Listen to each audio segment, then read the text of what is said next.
Okay, start walking, Mila there.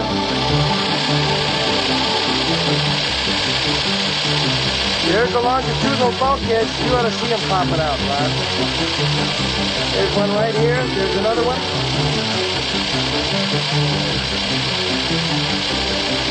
All right, the lines are there.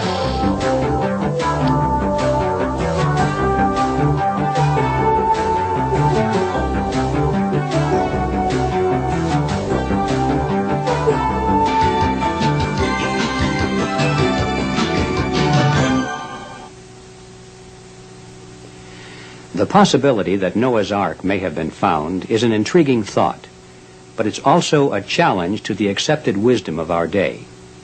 If it could be proved that Noah's Ark was real, then most of our textbooks on ancient history and geology will need to be rewritten.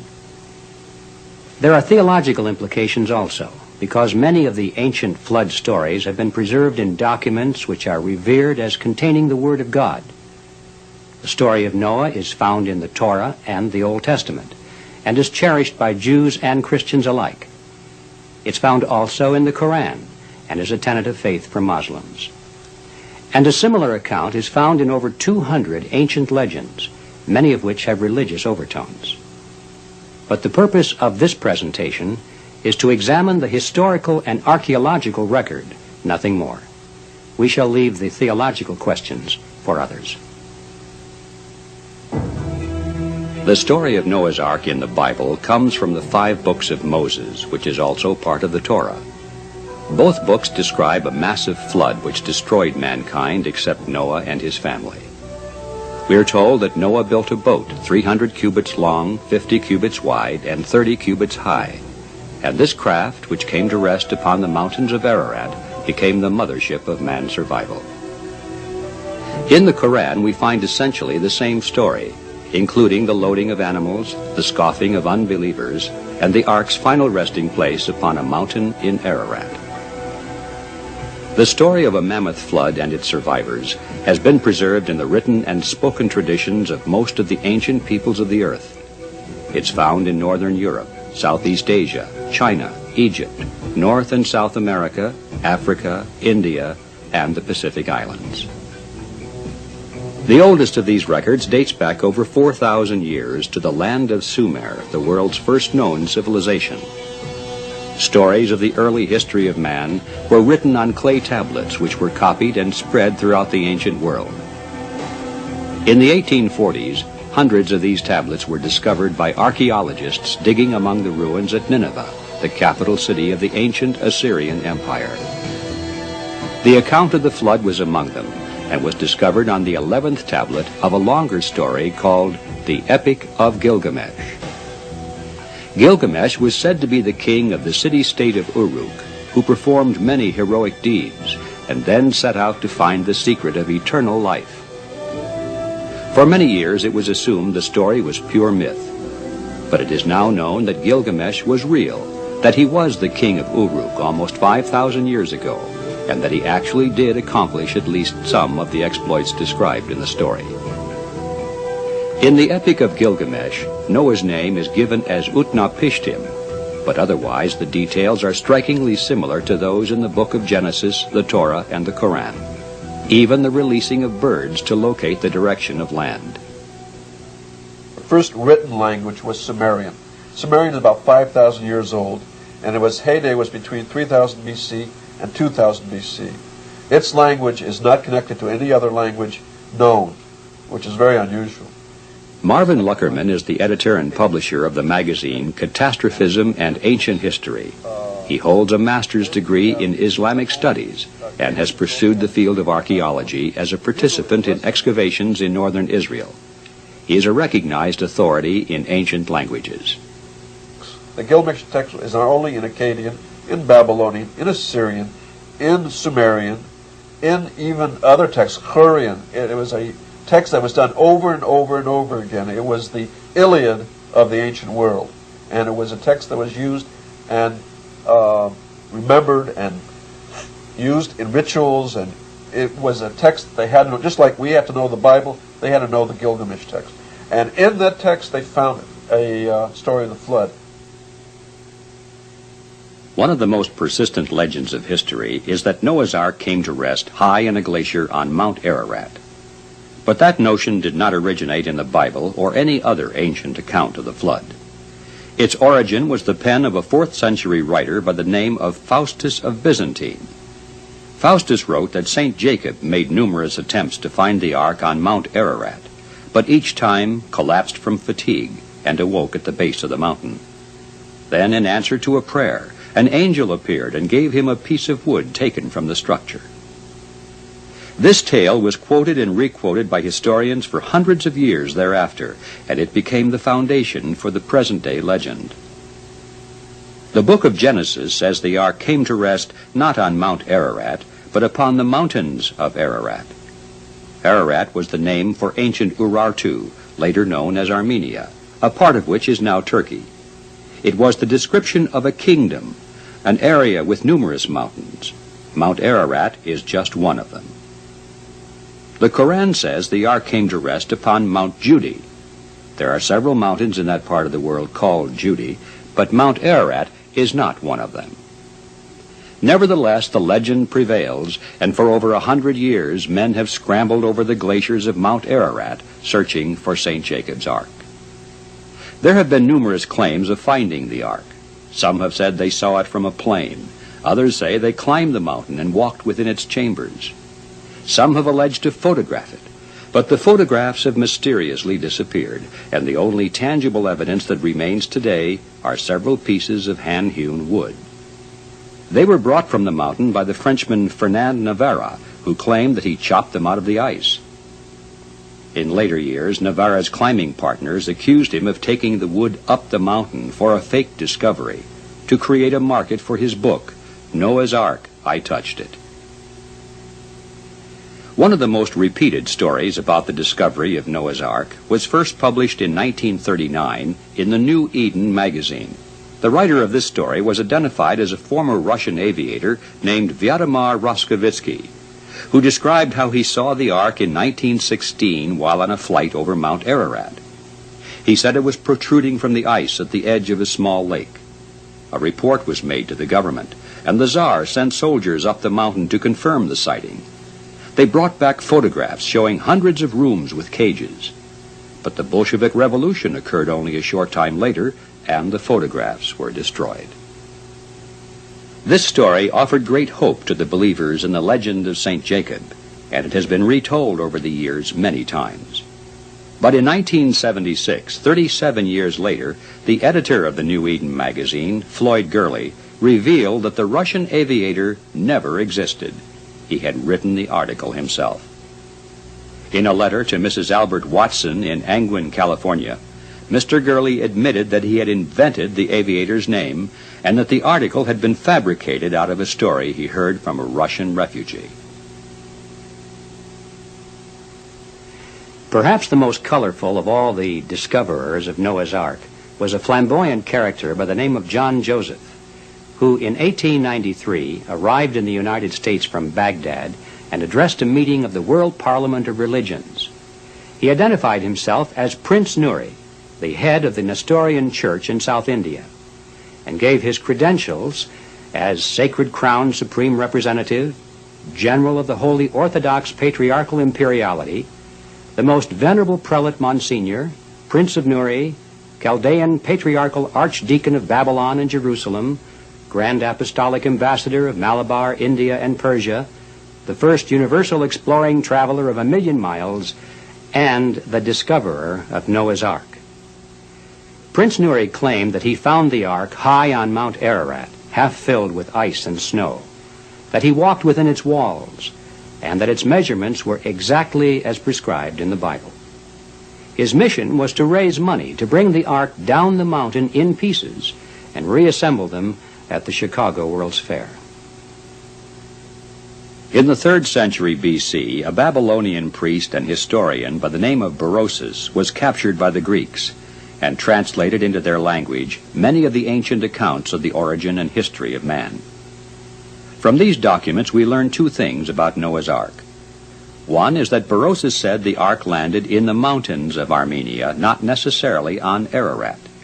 And the other is that its location was such that common people could visit the site. He said, "Of this ship there still remains a portion in the mountains of the Gordians in Armenia, and men scrape off pieces which they take away and use as amulets to ward off evil." For many centuries thereafter, pilgrims came to visit what they believed were the remains of Noah's Ark.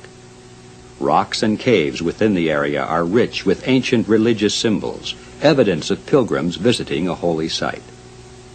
Whatever they were visiting, it was not buried within a glacier so high and remote that only expert mountain climbers could reach it. The reality of a massive flood in Noah's time is supported by geological evidence. But there must have been powerful forces at work to create that flood. One of the more plausible explanations is that the Earth was covered with incredibly high tides, tides which were caused by a gravitational interaction with a large body from space passing very close. Our own moon can create tides as high as 30 feet in some places, so an object of much greater size, perhaps the size of Mars, if passing very close, could easily have created tides which would have drained the oceans and sent them swirling across our continents. In that scenario, the liquid core of the Earth would also experience great upwelling tides, and these would have triggered earthquakes and massive volcanic eruptions. Mount Ararat is covered year-round with glaciers today, but underneath the ice, it's a dormant volcano. So in the subsequent years, these different people have been poking around in the ice fields of Mount Ararat, and I've been skeptical from the onset that they just did not know what they did not understand what they're doing. Donald Patton has written several books explaining the geophysical forces which could have caused the ancient tides. These books include The Biblical Flood and the Ice Epic, Catastrophism and the Old Testament, and The Long Day of Joshua. Well, when something comes within 40 or 50,000 miles, the steepness of that slope of the tidal interaction just rises very fast. Now, we believe that at the moment of the perigee, the closest point of this flyby, the tides or the tidal pull was about 30 to 35,000 times greater than the moon. There were tides not only in the oceans, but there were tides in the magma under the crust of the Earth. And Mount Ararat, on the day of the flood, would have had to have been a brand new volcano, belching hot. What a terrible place for the Ark to land. On November 13, 1948, an Associated Press dispatch from Istanbul told that a Kurdish farmer named Rashid had discovered Noah's Ark. The story contained the usual elements of previous accounts. It said the ark was half buried in the ice. It was made of wood, and of course it was on Mount Ararat. But there were other elements which seemed out of place. The article said Rashid had been to this spot many times before without seeing the structure. It said that local villagers had also witnessed it. And finally it said that there was no tradition of the ark being in that area, which caused everyone to be surprised at seeing it there. All of this was contrary to the statement that Rashid's boat was in a glacier on Mount Ararat. The news of this discovery sparked the imagination of Reverend Aaron J. Smith, Dean of the People's Bible College in Greensboro, North Carolina. Reverend Smith organized an archaeological expedition, and in 1950 went to the foothills of Mount Ararat to locate Rashid. But the hill people there had never heard of such a man, and Reverend Smith, like so many others, returned home empty-handed. But Rashid was real. He did report finding a boat-shaped object in an area he had seen many times before. There was no recent legend of the Ark being there. The local people did visit the object at their leisure, and Rashid was known to them all. The problem was that the newspaper account was only half true. Rashid's discovery was not in a glacier on Mount Ararat. It was on the gentle slope of a hill 17 miles away. Here's the man who discovered Noah's Ark in 1948. He is the Rashid that was mentioned in Cummings' book. David Fasold from San Diego, California, is the man who finally located Rashid after 38 years. He is one of the first researchers to consider the possibility that Noah's Ark might not be on Mount Ararat.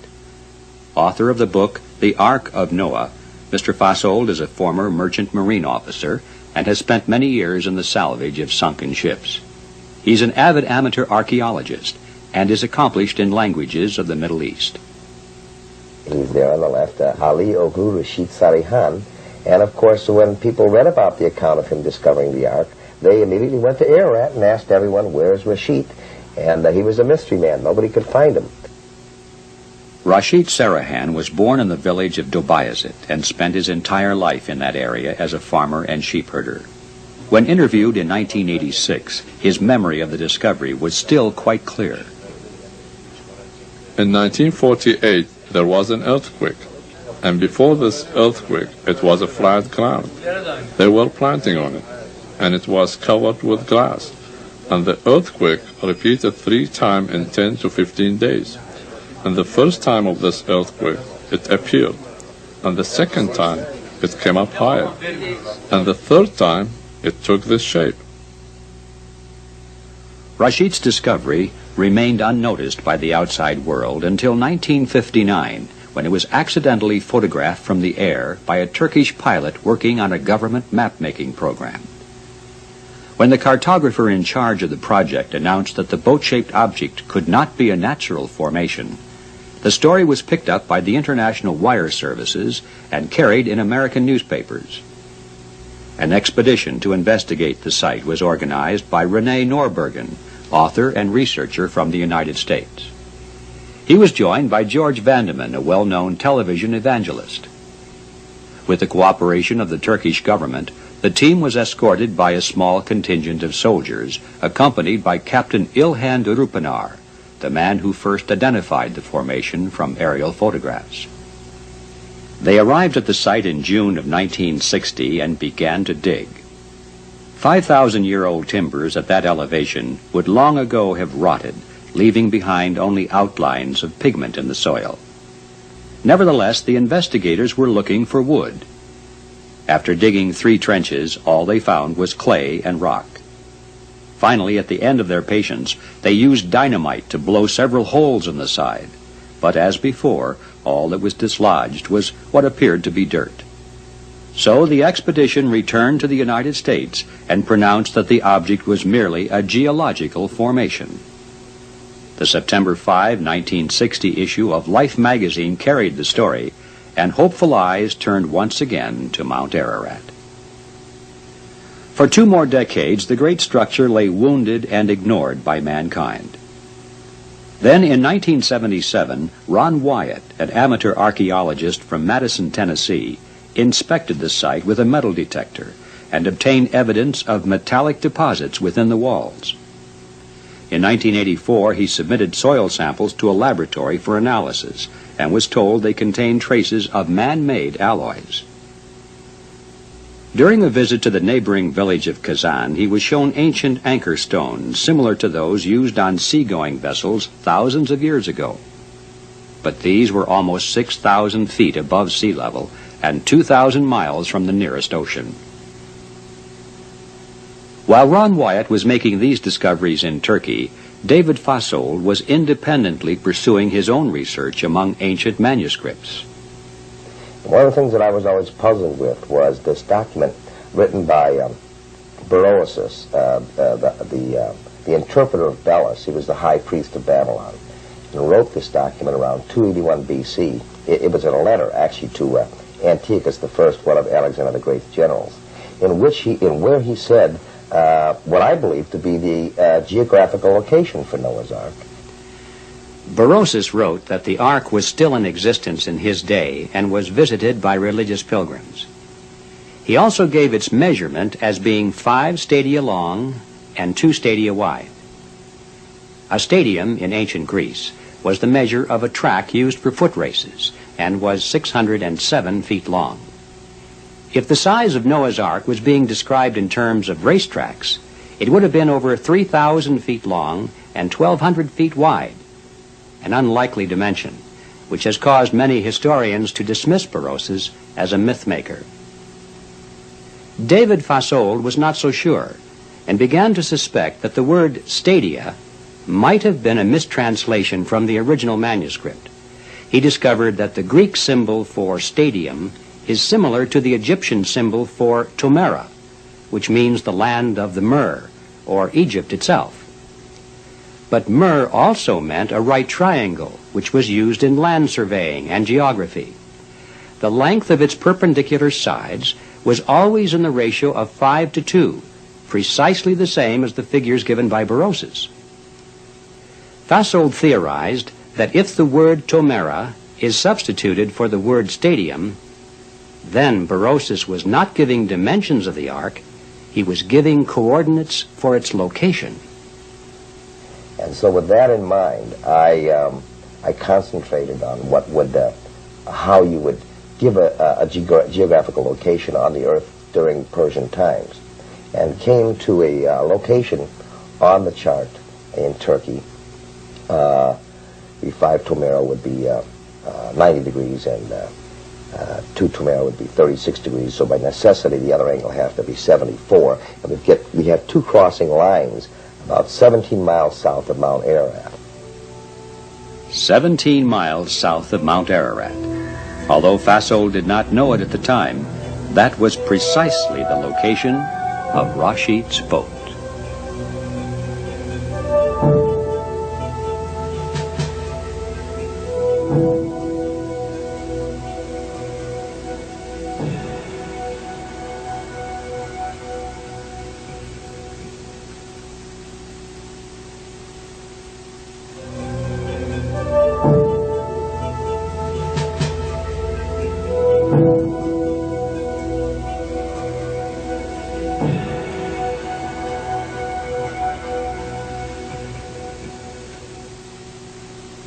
By 1985, David Fasold had applied geometry to the ancient writings of Berosus and theorized a geographical location for Noah's Ark. Although he didn't know it at the time, it was the exact spot where a large boat-like formation had appeared following an earthquake 37 years earlier. After visiting the site for himself, he began to study old maps of the region and to make inquiries in the villages nearby. Here is what he found. The Quran says that Noah's Ark came to rest on Mount Judi. There are 3 mountains in Turkey called Judi. 2 of them are hundreds of miles distant, but the largest of them is located directly above the boat formation. We are told that a raven or crow was sent aloft by Noah, but returned to the ark when it couldn't find a place to land. This account appears in Genesis, the Torah, the Quran, and in the Epic of Gilgamesh. 2 miles from the present boat formation is a small village named Garkokanmaz, which means crow will not land.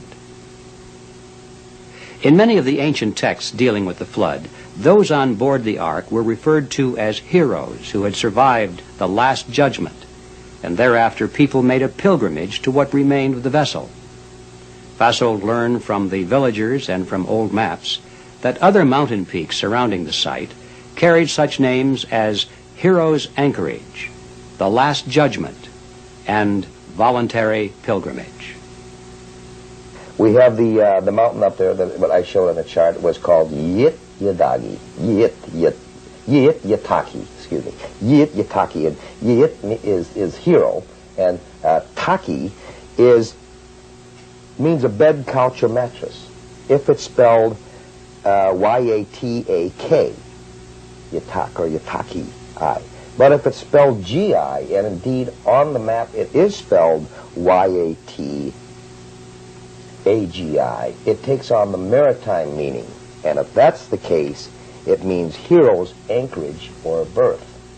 Now, in Aubrey's translation of the Quran, it says it a little bit different. It says, in the name of Allah, it will set sail to its birth and anchorage. But here in Dawood's translation, it says, in the Surah Hud 11:40, it says, Noah said, embark in it. It will set sail in the name of Allah, and in the name of Allah it will cast anchor. Which leads us now into the subject of, if this isn't Noah's Ark, what are these anchor stones doing here? A group of large stones is located adjacent to the nearby village of Kazan. At first it was assumed these were merely old tombstones, but closer examination revealed many of them were actually anchor stones, similar to the ones found around ancient shipwrecks along the Mediterranean coast. But these were much larger than any found before, one of them estimated to weigh as much as 20,000 pounds. It was difficult to imagine a ship large enough to use not just one, but many stones of this size. But most puzzling of all, they were 2,000 miles from the nearest ocean and over 5,000 feet above sea level. Nautical stones are quite different from tombstones. They have a hole at one end for a rope, and they have a special shape for minimizing turbulence when dragged through the water. The shape of most of them, 10 of the 11 that we looked at, are wide on one end and thin, about 8 inches thick and be maybe 5 feet wide. Then at the other end, they're only 2 feet wide and about varying from 18 inches to 2 feet thick. Sam Windsor is a marine engineer who specializes in determining the cause of maritime accidents. He is nationally recognized as an expert in ship structures and fluid dynamics. Then there's a hole drilled that's in a curved hole. I don't know how we would do it. I don't know how to drill curved holes. We only see curved holes drilled in rock one other place in the world, and that's in the Mayan temples down South America, or Central America. But these holes are drilled in curves through the thick end, and the holes vary in diameter. It's interesting that the hole diameters correspond to the size of the stone. If the stone is a 4-ton stone, I measured a 3-inch diameter hole on a 9-inch radius of curvature. When the hole diameter was 4.5 inches, the stone I was looking at was about 10 tons, and the radius of curvature of the hole was 12 inches. You can't curve a big rope as tight as you can curve a smaller rope. You must curve them to keep them from fraying on the edges. The weight of the anchor is not what performs the job. It'd be better to call them a drogue stone. Of course, in Turkish they call them a gemitashi, ship stone. And Herodotus describes how the Egyptians used them going down the Nile River. What it does is it keeps your stern in irons, in nautical terminology. In other words, if your vessel is being moved across the surface of the water by the wind and the action of the waves, a wave could hit the stern and turn the boat sideways, and then the next wave could hit your boat broadside, and you could start to roll the boat. So you throw out these stern anchors, and as the boat's being pushed forward, the surface area of the stone being trailed through the water restricts the movement of the boat, so that the line is always taut. The stones near the village of Kazan bear carvings of what may be early Christian symbols, but some of the markings appear to be much older. The concept of Noah's Ark, the Babylonian concept was that it was 6 stories high. This has got only 6 levels, so it's not a ziggurat. It's a graphic representation of Noah's Ark. So even though these crosses were put on by the early Christians, this could have been put on by Babylonian or Assyrian influence. In June of 1985, David Fassold returned to Turkey to have a better look at the Ark with electronic instruments. He was accompanied by Ron Wyatt and also Dr. John Baumgardner, a scientist from the Los Alamos National Laboratory. Using 3 types of metal detectors, they obtained thousands of readings from what appear to be the remains of iron spikes and fittings. That's it. That looks like iron, okay? Right under this stake right here. And we get a strong signal from it. Okay? Okay. This looks a little more like what I've been seeing. I think this rock is giving me the signal. The rock or the protrusion? The rock.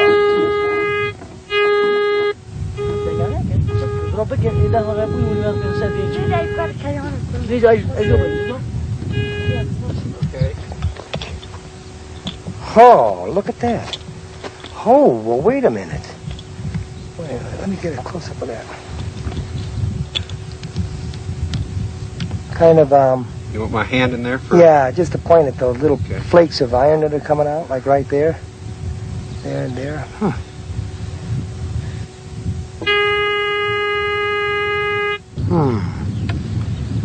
Well, I'd save those frames right there. okay. One of the electronic instruments used was a molecular frequency generator discriminator.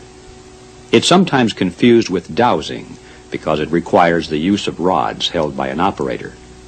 It's a controversial instrument because no one knows exactly how it works or why it works on some occasions and not on others. But that it does work has been proven by the many buried treasures it has successfully located.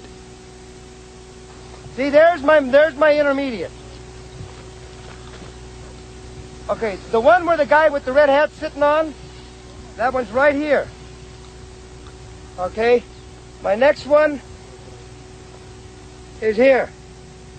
Okay, now I skipped one, I should have it here. That's the next one I skipped. And now this is where we're going to bring it. See? Okay, now that's the tape, that's that tape coming up here. When the markers were connected with survey ribbons, they reveal longitudinal and transverse lines showing what may have been former beams and bulkhead supports, laid out in clear geometric patterns. 4. Okay. One more. 5. 6. Man, you tell me this thing doesn't work, Ron. Give me a break. This is a boat. Say it didn't work, fella. Somebody else. To confirm the composition of what was producing the metal detector readings, a sample was taken from the soil. Back in the hotel room, Dr. Baumgartner comments. It's striking in the fact of its angular character. Seem to have some preferred planes in the object on the outside as well as the inside. This inner portion appears to be a silica replacement of something. This would represent, if the interpretation is correct, a portion of an angle bracket, and we see a corner of it here. It's interesting that it apparently still displays the grain structure of the iron. Now, does this seem to be cast iron or wrought iron? I would say it's has the character of wrought iron, and it appears that this is almost pure iron oxide here, this outer portion. What would you estimate would be the percentage of chance that this thing just happened out there, that it was not man-made at all? I would think there's essentially zero probability that it's a natural object. It's certainly a man-made object. This has to be a man-made structure. It's full of metal. The metal has a regular pattern to it, and the size of the thing and the shape of the thing is such that it's almost certainly a large boat. Fasold returned the following year with a ground-penetrating radar unit, the kind used by geologists to identify subsurface formations.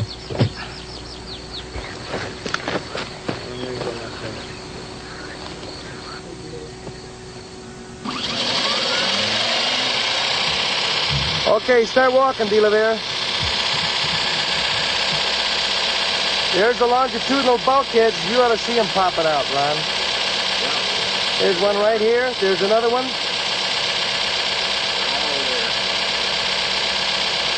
Oh, man. Woo!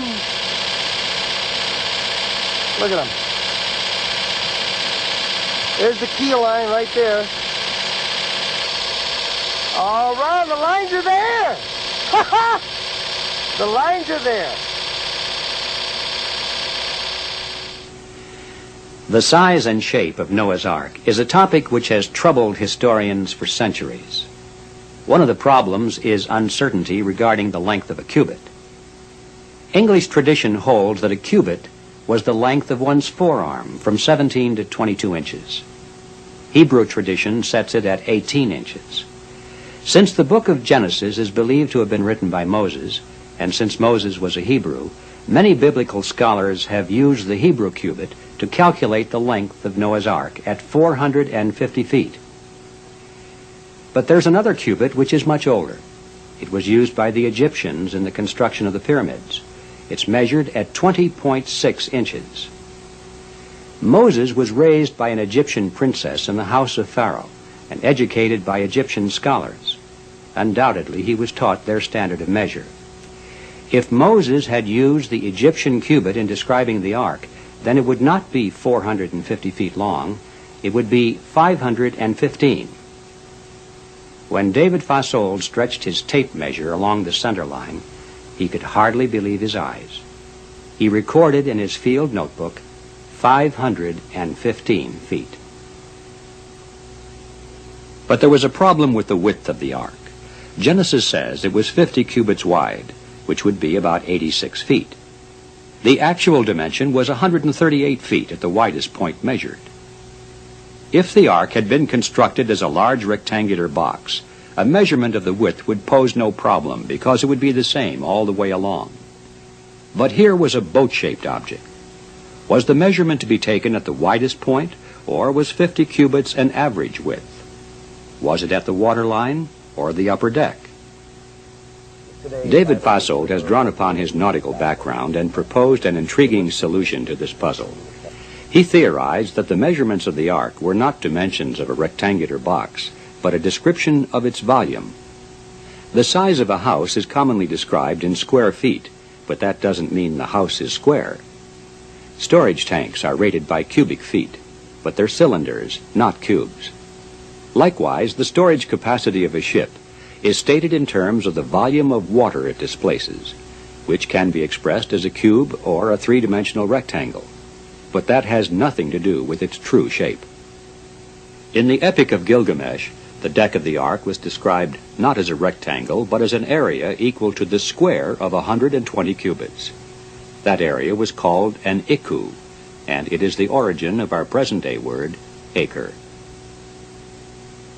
It's common today to portray Noah's Ark as a rectangular barge, but according to marine engineer Sam Windsor, a narrow box is only 1/4 as stable as a tapered boat. Had the ark been a long rectangle, it would have capsized in a rough sea. The formation that lies in the mountains of Ararat appears to have been shaped like the Egyptian boats that sailed the Nile thousands of years ago, great uplifted ends curling inward and anchored to the deck, providing structural strength. It would be thousands of years before man could build another ship to equal its dimensions. It was more than half the size of the Queen Mary. When checking with metal detectors, a series of foundation stones were discovered along each side of the bow. These platforms are precisely where they need to be to support compression poles fastened to the tip of an uplifted arch. It is inconceivable that the placement of these structures could be a random accident of nature. One of the startling features of the ark's design was the existence of what today's shipbuilders call a moon pool. It was a large rectangular hole with sides deliberately built into the center of the ship, much like our present-day salvage vessels, which can raise objects through the middle of their hulls. This device could have performed several important functions. Water trapped inside the pool would be dragged along with the ship and act as a hydraulic brake to slow it down. Rainwater falling on the upper structure could have been diverted for the purpose of cleaning out animal compartments, with the debris washed down through the center. The rising and falling of waves inside the moon pool would have acted like a piston, moving the air up and down, in and out, functioning as a ventilating system for the interior chambers. The moon pool also served to relieve stress on the ship as it rode across cresting waves.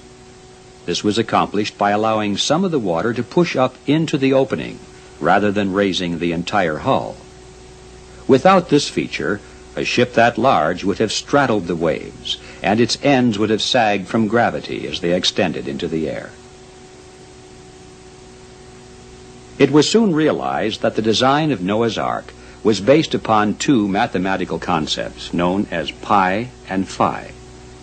Pi is the ratio of the circumference of a circle to its diameter, and when carried to only 3 digits, is expressed as 3.142. Phi, also called the golden ratio or the golden rectangle, is the number obtained by adding 1 to the square root of 5 and then dividing by 2. Rounded off to 3 digits, it's expressed as 1.618. The golden ratio shows up in many natural formations, such as the arrangement of the seeds in a sunflower and the curve of horns on a ram. It's particularly common in formations related to water. It mathematically describes the spiral of a nautilus seashell and the inside of a breaking wave. It is used today in the construction of ships' hulls to minimize water turbulence. The ratios of pi and phi are evident in every major aspect of the Ark's construction. Precise mathematical relationships of this kind are not the result of chance. Yet here in this design there is not just one such relationship, but 5. There can be little doubt that this structure was built by man, and whoever designed it applied principles of mathematics and hydrodynamics that were not fully known again for almost 5,000 years. If you superscribe a rectangle around the shape as it lays out there now, if you divide the actual area of the artifact into that rectangle, you get 1.618 phi. If you divide that area by the length, and you got to be sitting down for this one. If you say that the length is 300 cubits, you divide that length into the area of the deck, you get 49.7 cubits. The average width of the artifact is 50 cubits. So, I don't believe in coincidence. I'm reasonably certain the Bible's accurate on that point, that 30 or 31, but we're near 30, or we're at 30 cubits for depth. We're at 50 cubits for average width, and we're at 300 cubits for length. So I think it's the artifact. I think this was Noah's Ark. It's commonly assumed that the Ark was made entirely of wood. This appears to be confirmed in Genesis, which according to most translations says it was made of gopher wood. But the word gopher was taken from the original Hebrew without any knowledge of what it meant. In fact, it didn't necessarily mean wood at all. The word wood was added centuries later by a translator. The New English Bible is more specific. It says the Ark was covered with reeds, and there's much evidence to support that conclusion. During the early 1900s, in the days of the great ocean sailing ships, builders learned that the longest wooden vessel that could withstand rough seas was about 300 feet. Anything over that would flex and twist until its joints would loosen or come apart completely. The longest wooden ship ever put into service was the Wyoming, the last of the 6-masted freighters.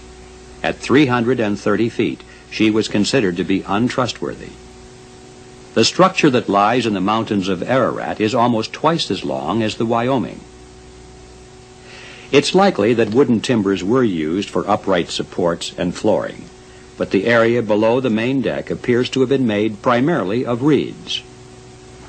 Today there are stone-like pieces near the formation which show impressions of reed-like structures on the surface. They have a hollow sound when struck, and they appear to be a manufactured stone composed of layers of different materials.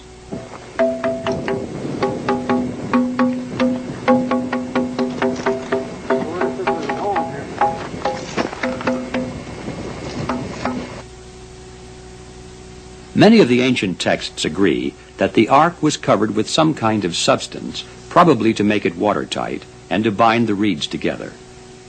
Translators use the words pitch or tar. Some call it bitumen. All three words mean essentially the same thing, a natural tar that oozes out of the ground. But that was separate from what was called oil, which also was used. It has been assumed that this was an organic oil derived from plants or tree sap. The fossil remains that can be seen today confirm that legend. The reeds appear to have been plastered on the inside with an organic resinous oil and layered on the outside with a mixture of pumice, natural tar, and natron, forming a kind of asphalt cement that would have been well suited for its task. One of the ancient Hebrew words for a covering of this kind is kafar, or in English, gopher. There are different accounts of how many humans and what kind of animals were aboard the ark. The book of Genesis identifies 8 people, including Noah, his wife, and his sons and their wives. Some have said that because only 8 were mentioned, there couldn't possibly have been anyone else. But that may be a premature conclusion, considering the size of the vessel and the work required to tend animals and handle anchor stones. The Quran says that Noah took aboard all believers, although few in number. In the Epic of Gilgamesh, Utnapishtim loaded all his relatives, his craftsmen, and their children on board, and even identified his boatman by name as Puzur Amuru. It is not difficult to imagine his vessel staffed with a large and hard-working crew. We are told in Genesis that Noah was to bring on board 2 of every kind of animal.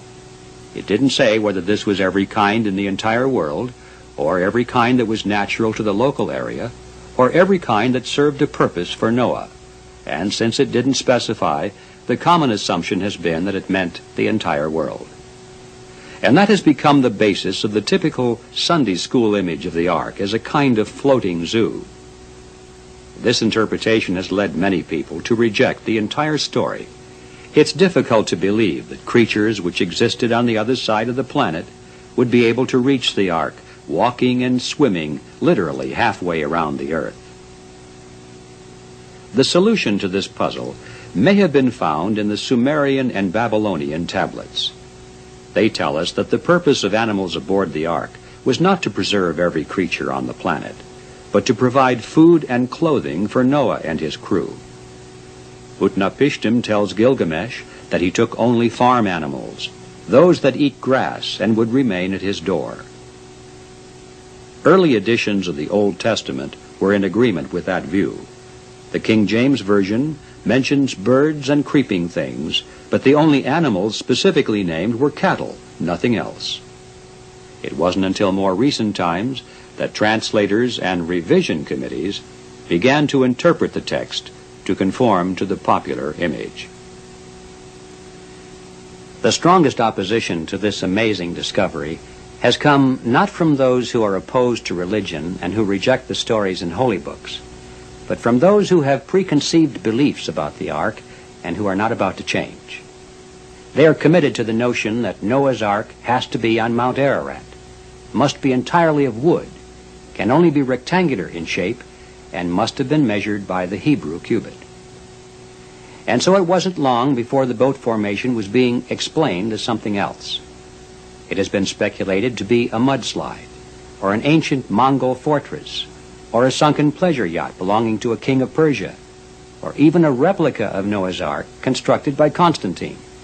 Any explanation will do for those who cannot accept that this just might be the real thing.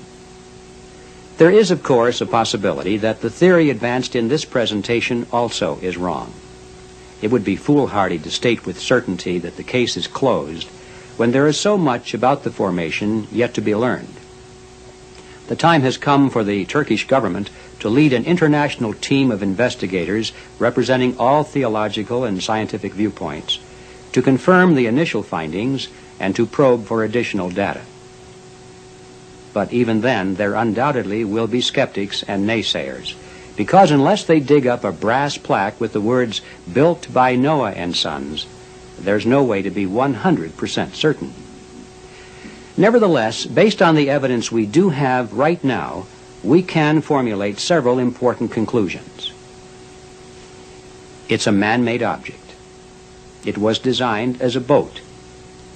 It incorporates principles of higher mathematics and a sophisticated knowledge of hydrodynamics.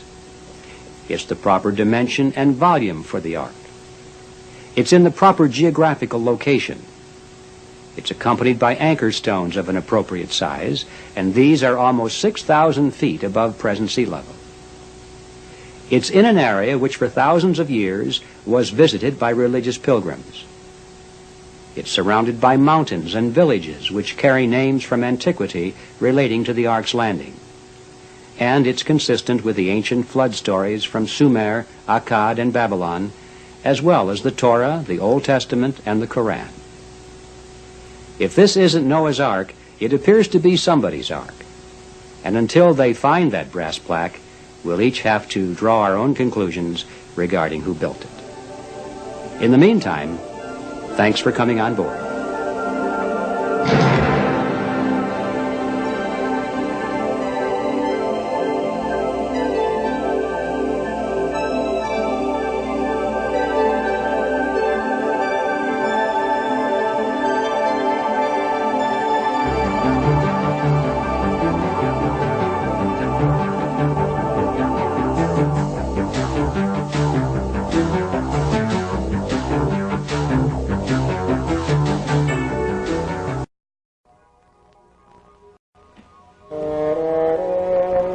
On June 20th, 1987, after 10 years of intense research, the Turkish government announced to the world the discovery of Noah's Ark and the dedication of it and the surrounding area as a national park. In 1977, Ron Wyatt made his first trip to this area. It was during this first trip that Ron found numerous huge drogue-style anchor stones, all the same approximate size as the one here.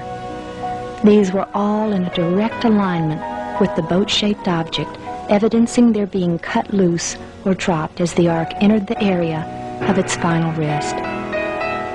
These bear ancient iconographic inscriptions of the 8 survivors of the flood.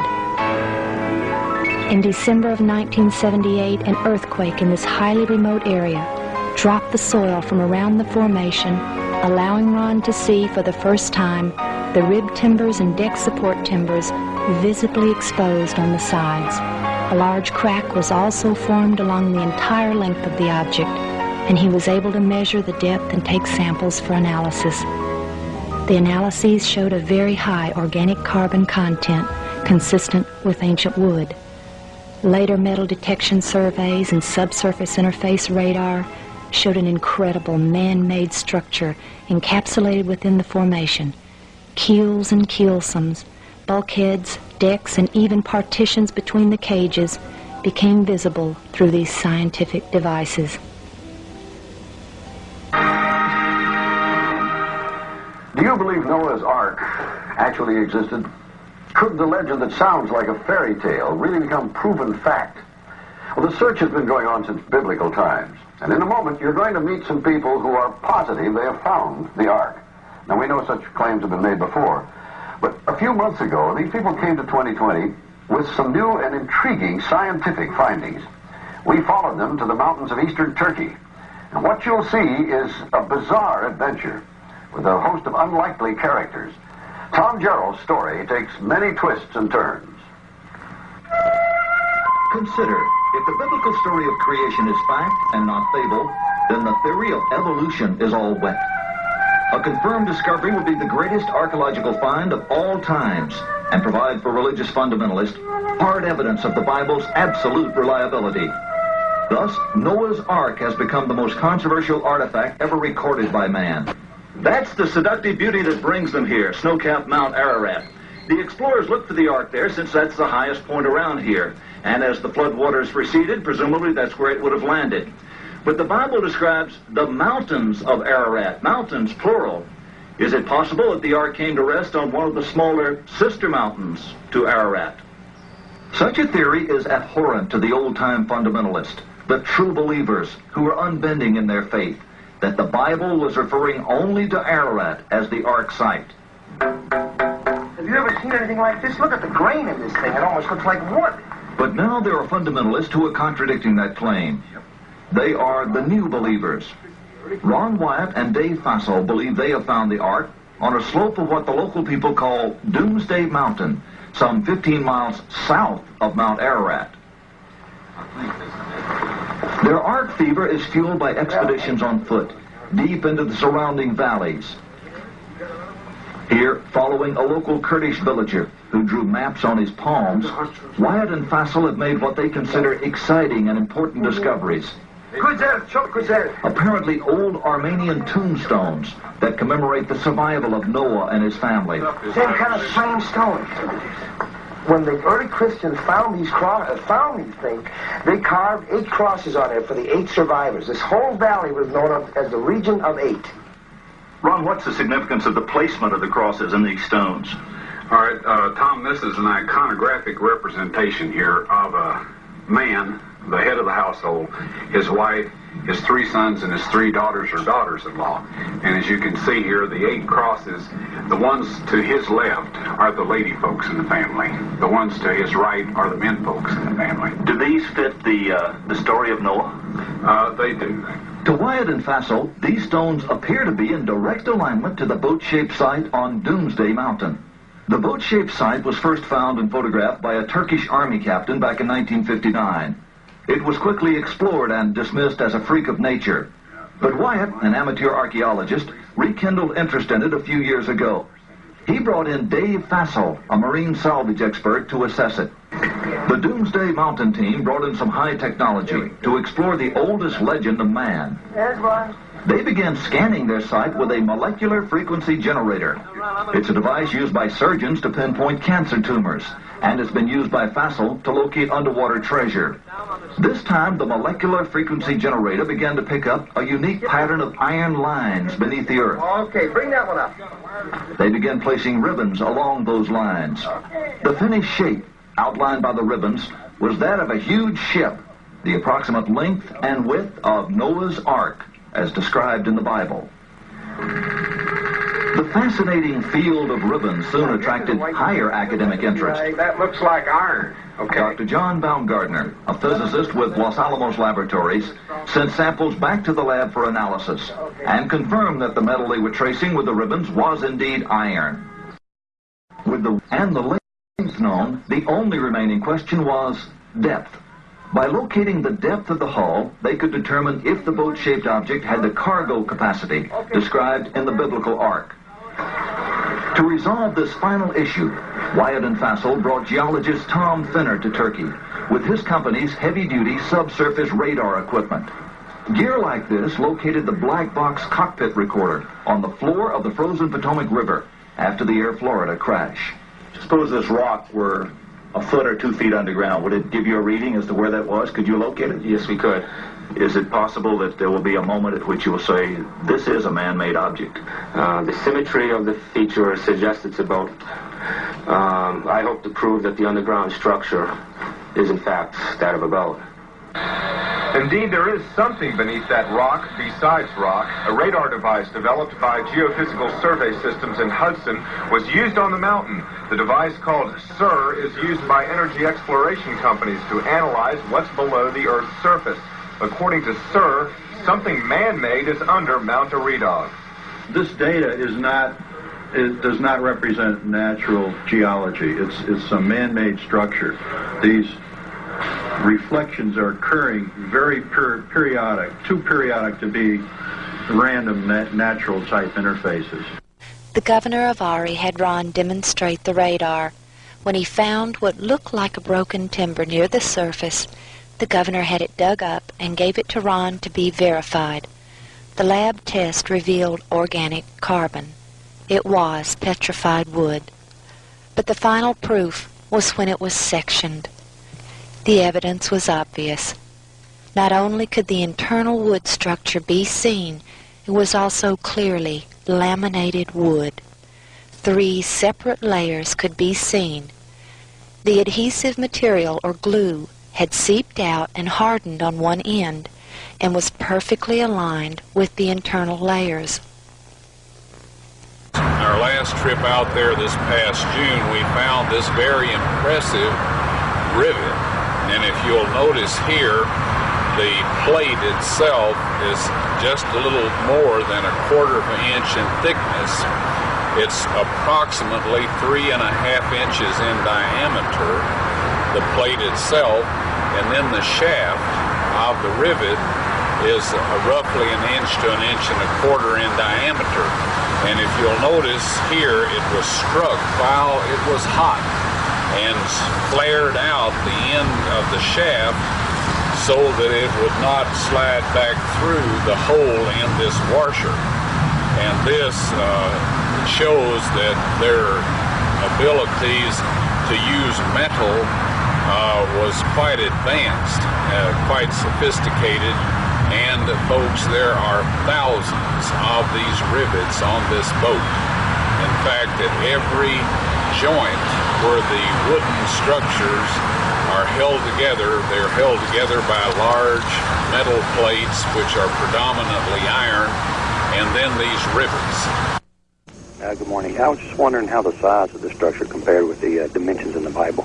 Okay, Moses was educated in Egypt. We're told that in the New Testament and also in the Old Testament. And the Royal Egyptian cubit, which he was familiar with and we believe used in the giving the dimensions of the ark, is 20.6 inches, and 300 of those is exactly 515 feet, and that is the length dimension of the boat. The boat has splayed some, and this is to be expected in an aging boat. So the width is a little greater than that specified in the Bible, but you figure the degree of splaying and you come up with very close measurements, very similar to those in the Bible. The Turkish government has recently completed a beautiful visitor center just above the Ark so that visitors of every faith from all nations can visit and see the Ark for themselves.